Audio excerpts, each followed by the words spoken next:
आमची गृह खात्याच्या संदर्भाची सुरक्षेची बैठक लवकरच मी घेत आहे. नगरपालिकेच्या आपल्या आचारसंहितेमुळे काही बैठका थांबल्या होत्या आणि आता त्या घेत आहे. मी पूर्ण जातीने लक्ष घालेन आणि बऱ्याच अंशी अवैध धंद्यांना जेव्हा आपण थांबवतो तेव्हा या सगळ्या मुलांना पाळवून समृद्ध टाकत असतात, त्यांना स्पॉन्सर करणारे अवैध धंदे असतात.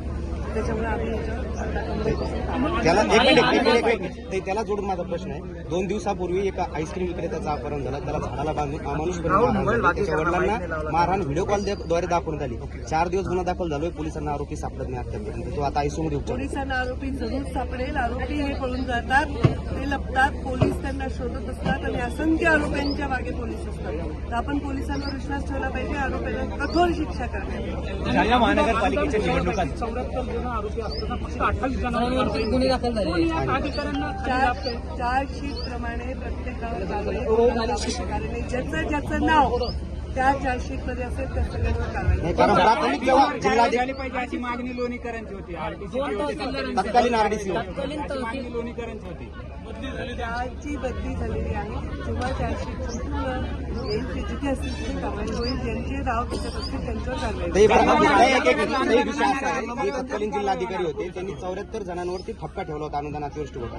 मग असं काय झालं की 28 जणांवरतीच गुन्हा दाखल झाला, बाकी त्यांचे नाव त्यामध्ये आले. कोण अभय देत आहे? कोण अभय? या गोष्टी अभय द्यायचं काय संबंध आहे? कोणी कोणाला अभय द्यायचे? अभय हा विषयच नाहीये. जो चुकीचा आहे त्याला शिक्षाच होईल. त्याची प्रोसिजर असते, त्या प्रोसिजर प्रमाणे जावं लागतं. असं कुठेतरी गॉसिप करून उपयोग नाही त्याचा. पण जिल्हाधिकाऱ्यावर हक्कभंग आणणार त्यांनी आणावा, त्याच्यावर कारवाई होईल. हक्कभंगाची प्रोसिजर वेगळी, इथे मी त्याचं उत्तर देऊ शकत. जालना महानगरपालिका असेल, नगरपंचायत लोणीकर साहेबांनी हक्कभंग आणावा, हरकत नाही. त्याला सभापती आणि अध्यक्ष डीपीडी कार्यक्रम चालू असताना तुमचं आम्ही कव्हरेज करत असताना आम्हाला सुद्धा या ठिकाणी धक्काबुक्की झाली पोलिसांकडून. डीपीडीसीचा निधीचा विषय, बराच निधी अजून खर्च करणं, बराच निधी नाही, फार कमी निधी खर्च करणं बाकी आहे. तुम्ही मुद्दावून ठेवलाय, कारण सगळा निधी खर्च करणं हे माझा उद्देश नाहीये. काहीतरी उभं करणं हा उद्देश आहे. खूप चांगल्या चांगल्या कल्पनांवर आम्ही काम करतोय. आज असंख्य आम्ही भूमिपूजन आणि उद्घाटन असे लोकार्पण अशा प्रकारचे आम्ही कार्यक्रम घेत आहोत.